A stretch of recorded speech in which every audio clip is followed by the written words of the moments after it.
Hello, hello, hello. Welcome to the Human Values Club.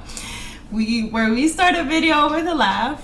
And last week was ridiculous. I made a fool of myself, and that's great because that's what the Human Values Club is about. Of putting yourself out there and loving what comes out. So, last week we talked about confidence, and this week we're going to talk about hope.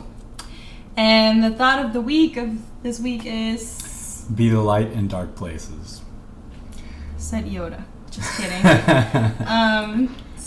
Yeah, actually it was Mr. J who said that. So he is a security guard at my school where I teach. And when I first met him, it was kind of one of those people where you start talking right away. You start talking about a lot of different things. And we got very deep, had very deep conversations. You know, this year's 7th period, we will stop in the hallway and talk to each other.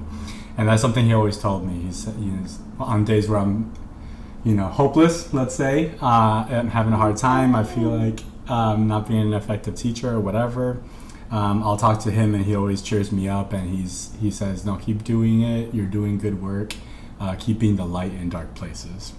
And that's something that always made me feel hopeful, and it's something now that I tell my students all the time, to be the light in dark places. And I think to me that just means to be a source of hope for people.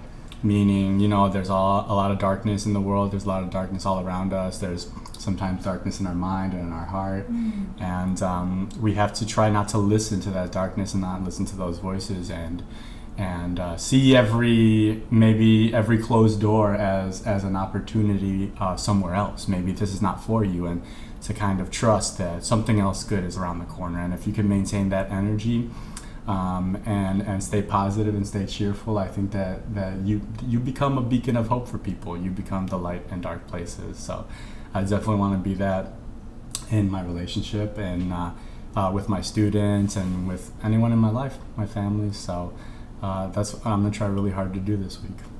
What about you? What makes you hopeful?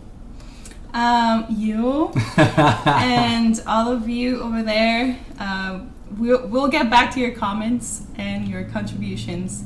But I thought about a few things, and the thing that always comes to my mind is my students. They're like my source of hope. Working every day is hard, but then when I think of my students and know that I'm gonna see those beautiful faces every day, just gives me hope, and also hope for that day, but also for the future. And like the past few weeks, I was feeling a little like I was not looking forward to anything, or like, when you're like not motivated to do anything, not even like watch TV, yeah. Where you're just like, I just don't want to do anything, stay here. And this might sound weird, but I started to look at the Instagram of the Congresswoman AOC. What's her full name? I should know that. You can't put me on the spot like that. Alexandra Ocasio-Cortez. Yes. There we go. We should all know. You did know it. And independently of what her political inclination is, she was a source of hope for me in the moment, and she talks a lot about community and working hard for what you want, and you can be where you want to be if you put the work to it. And she tells in her story that is very important for her, reaching out to those people in her support group who actually help her get there. So she really relies on the community, and as well as all these congresswomen in right now in power of trying to making a change despite everything that goes around politics. So yes, that was my contribution. As always, we're so thankful for your time, the heart you put into watching these videos, and hopefully staying till the end. Leave a comment below if you want to share something that makes you feel hopeful, and we hope this video makes you so love yourself, love the world. Have a great week. See you next time. I love you. Bye. Bye.